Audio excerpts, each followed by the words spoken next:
Thanks for watching Film Buff, really, honestly. It's fucking great.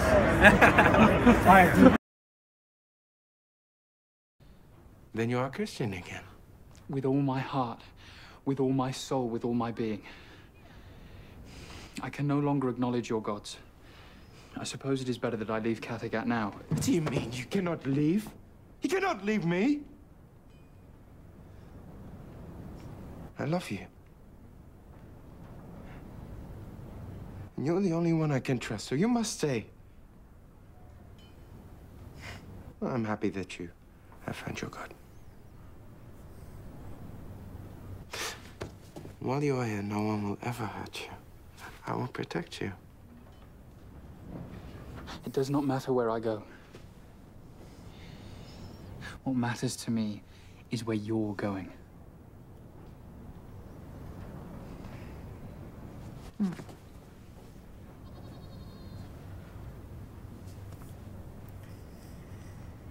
Whoa.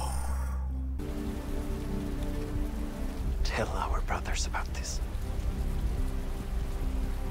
Shit.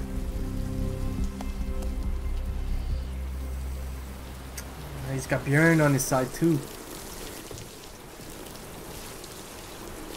It's probably better if fucking Sin leaves, man. Damn, son. What was this chunk of meat? This is Øre Siegfried. Lord Ragnar, I put my ships and my warriors at your disposal. Siegfried. I know, but I'm sorry. It's been a long time. You need to be with a woman. Let's find you someone. Isn't that Tove, the widow of Jarburg? Erlander doesn't pay her any attention. You'd like her. Alright. Don't do this. You don't understand. I am doing this because I want you to be happy. Oh no, everyone knows.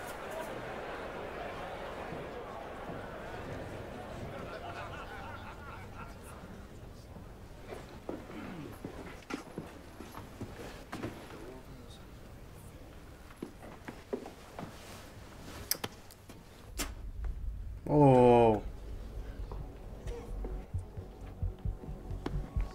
Hey man, back the fuck up.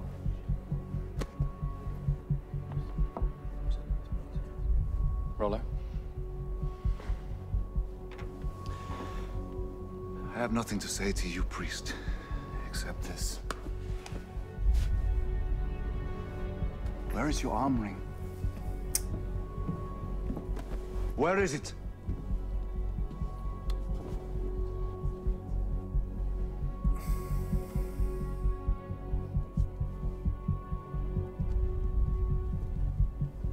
Thank you. I remember your husband. No one could forget your husband. He was my father's enemy, but he was a great man. He was, man. He's a bad motherfucker.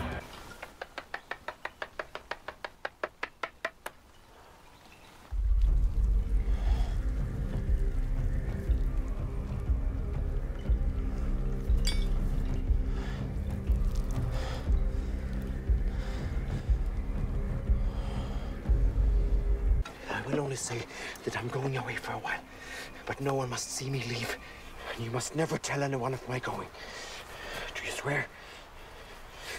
Do you swear?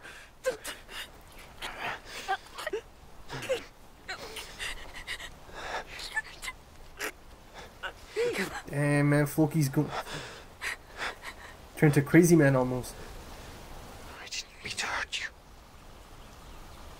No, I know. But I think you mean to hurt someone.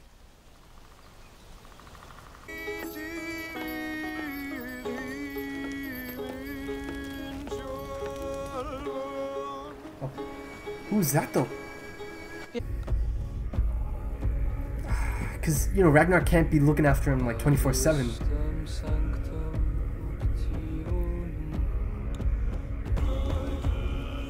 I wonder if that's the guy who actually does the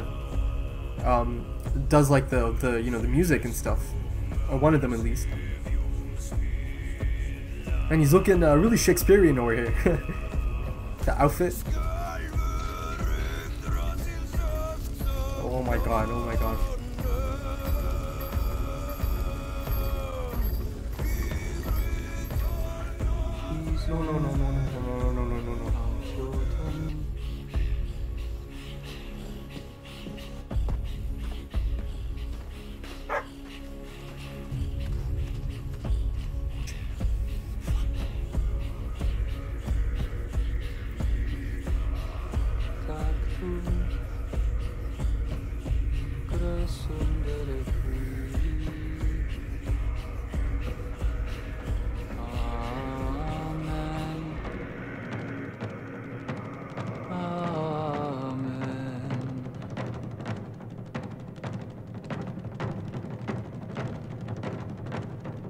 Loki.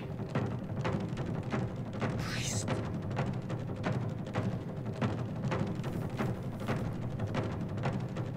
Lord, receive my soul.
Fuck, man. The things I do for you.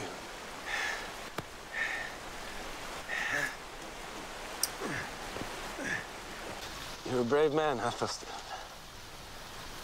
I always respected you for that. You taught me so much. You saw yourself as weak and conflicted, but to me, you were fearless because you dared to question.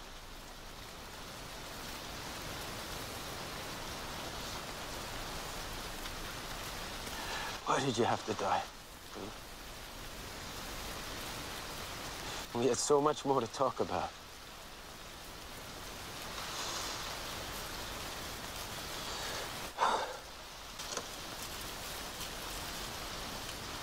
I always believed that death is a fate far better than life, for you will be reunited with lost loved ones. We will never meet again, my friend. I have a feeling that your God might object to me visiting you in heaven.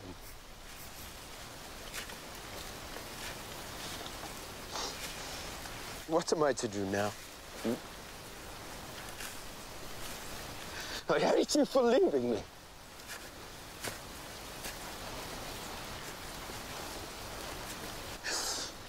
I ache from your loss. There is nothing that can console me now. I am changed.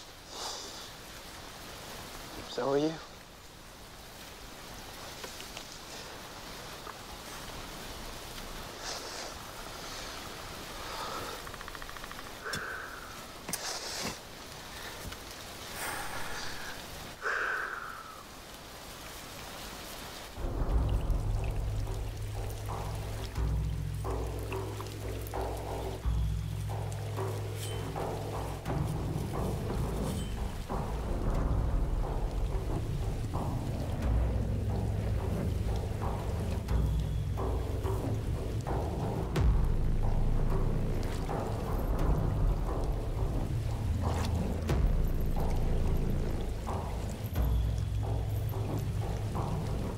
Forgive me, my friend. Not for what I have done, but for what I'm about to do. Put it on.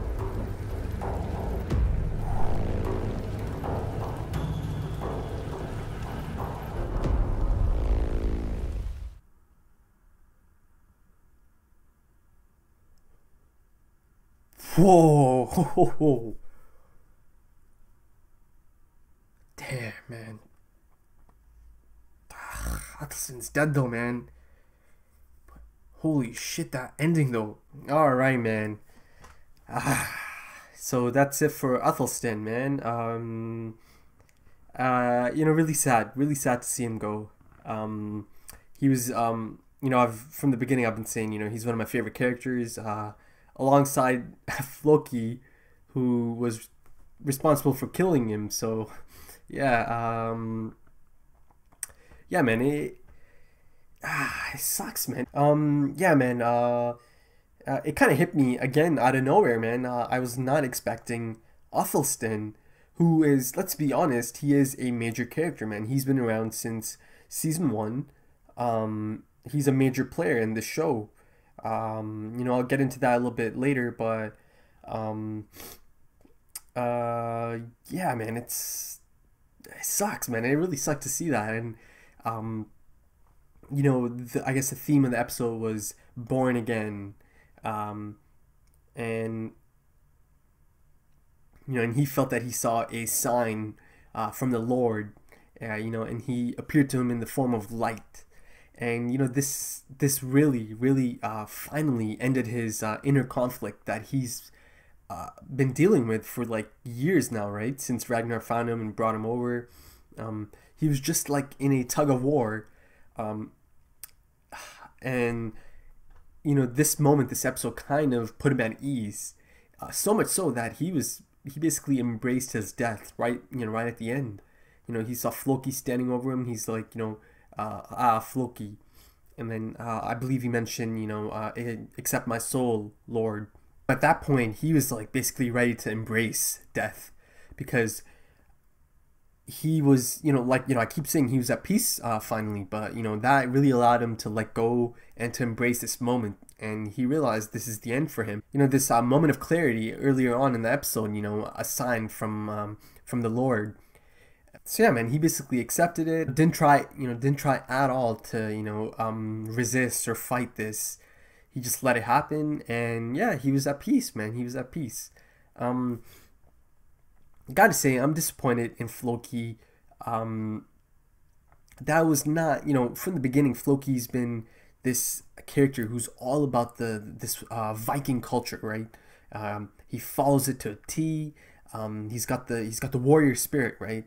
But you know, he basically had to sneak. That's what he did, right? He was sneaking through, and he did it. And the only thing I get out of that is that he doesn't want anyone to know that he was responsible. Ragnar and Floki, how does this affect their relationship?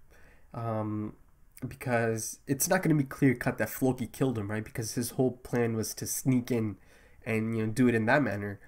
So, and as far as Ragnar goes and him finding out who did this to his dear friend Athelstan, is a pool of everyone, man. He was planning this out, and that final sign really triggered him, you know, to go and finish it up.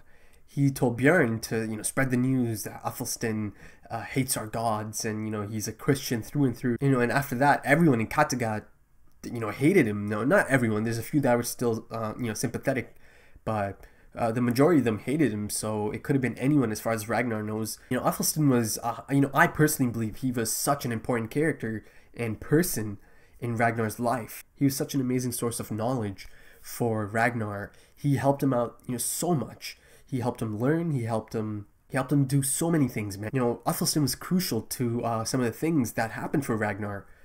And you could see how devastated he was, man. He was, you know, for the first time in a long time, since Gita in season 1, you could tell that he truly just lost someone he loves. And you know, he's like, I'm angry, you know, I'm angry at you for leaving me. He was not ready to lose Athelstan. And even earlier in the episode, you know, the mere mention of Athelstan leaving, you know, really gave him a jolt. He's like, no, man, I love you, I need you. Yeah, man, but yeah, by the end of it, he left regardless, right? And it really rattled Ragnar. He, you know, he really felt alone. In that moment, it felt like he was alone. Even though he has family, you know, his kids and, you know, Björn and Rollo and Lagatha, he really looked like he was alone in that moment, man. You know, it looked like he lost something so important to him. You know, it really did feel like he just lost a brother, like a family member, someone he's really attached to, someone he cares for, someone he loves. So yeah, man, super sad. You know, I really enjoyed Athelstan's journey. Athelstan's son was born this episode, so you know, part of Athelstan lives on. And again, you know, I've mentioned this before, the show moves really fast. So I'm gonna get to see Athelstan's son, Alfred, grow up, you know, hopefully. yeah, so that's cool, you know, that's really cool. So part of him is still out there. And you know, it really plays on the whole born again theme. Let's talk about Bjorn and Thorin. I gotta say, I'm a little disappointed in Bjorn, because he just, you know, he's trying to stay true to her, but you know, at one point she's like, oh, you need to find yourself another woman, and like he just kind of gave in so easily. You know, she wants him to move on. She doesn't feel like she is, you know, she just doesn't feel like she's good enough for him, and you know, Bjorn gave up so easily, man. You know, I feel like that's one of the things Lagertha was disappointed by in the last episode. So you know, there was actually two kids, you know, two young babies born this episode. You know, and it really showed us the contrasting nature and the culture of these, you know, the Christians and the pagans, the Vikings. You know, on one hand, it's like in this chamber, and it's kind of taboo for men to be in there. And it's, you know, kind of like she's in a bed, you know, and Thorin is on all fours, and she's really, you know, on the floor, and like, you know, there's obviously a contrast of cultures going on here. And Bjorn Ironside, you know, he decided that he's gonna name his daughter Siggy. You know, I thought that was a really cool move. You know, because Siggy did die heroically, saving Ragnar's young sons, and Bjorn, you know, I guess he felt that you know, this would honor her memory. And again, you know, another thing that kind of shows this contrasting nature. Maybe not so much because, you know, that's just Ragnar and his, you know, his way of dealing with it. But, you know, Judith was like brought out there in front of everyone, you know, and put through this barbaric custom, you know, this is what adultery is going to get you. And, you know, it took her name dropping Uthelston and bringing an end to all of this. You know, Egbert like, oh, this is a sign from the gods. But on the opposite end, you know, Ragnar, as she's having a nightmare, Aslog, he's standing over her and he's like, yo, I don't even care if you had sex with them, like, as long as the kids are around so you could see them, you know. And she flips out. To me, that confirms that he does not give a shit about her one bit. Like, you know, he's telling her openly, I don't care, you know, what you do, as long as my sons are safe. So, you know, it's been clear for some time now that he doesn't care about her at all. Oh, and one more thing, the older guy who, you know, makes it back, he tells Ragnar about what happened, how the settlement was, you know, attacked by Aethelwulf, and, you know, Ragnar was so, like, angry, and he was just, like, crushed to hear this news. But, you know, he did kill this man. You know, he wanted to make sure this news doesn't spread, because if it spreads, everyone's gonna be all angry, and everyone's gonna be like, let's march back up there and, like, you know, take them on, you know. And that takes away from this new trip, you know, this new raid to Paris. And you know, I feel like Ragnar has his mind set on that, going through a loose map of it. And then the Wanderer, who did end up being Harbard, he's been there too, and he, you know, speaks the language, and he told him about this entrance. So yeah, man, Paris is definitely the next stop, and Ragnar wanted to make sure it stays, you know, that way, because if this man leaves, other people are gonna find out, and then, you know, you have to put the whole trip to Paris on hold. And man, let's go back to the ending. To me, this is probably one of the most iconic scenes of the whole show, man. Ragnar shaving his head. It instantly took me back to that season 1 episode. You know, Uthelston is trying to shave his head and, you know, maintain his look. And I remember Bjorn and Gyda, you know, started laughing at him. But, yeah, you know, it took me right back to then. He shaved his head and he puts on the cross, man. Another really beautiful shot of the cross going on and just laying on his chest. And he said, you know, I apologize for what I'm about to do. So as of this point, I feel like, you know, putting on the cross is more of a symbolic thing. He wants to keep Uthelston's memory alive. He's definitely going to ruffle a few feathers with, you know, that cross on his chest. And his people are going to see, and they'll be like, what's going on here? Our king is... Why is he rocking a cross, you know? So, exciting, man. Episode 7 can only be explosive in terms of, you know, the aftermath of one of the major characters dying. This new fire and anger that's in Ragnar now, after his dear friend just died. And, you know, him putting on this cross. So, you know, I'm excited to see how all of this kind of plays out now. Alright guys, so if you enjoyed it, please smash that thumbs up. Let me know what you guys thought. I'm on social media if you're into that. Check it out, you know, hit me up. And once again, thank you so much to all my patrons. You guys are absolutely amazing. Alright guys, so yeah, you know, one more time, you know, it was the goodbye episode to Uthelston, one of my favorites. Sucked to see him go. But you know, the story goes on. So yeah, man, I'll see you soon. Take it easy.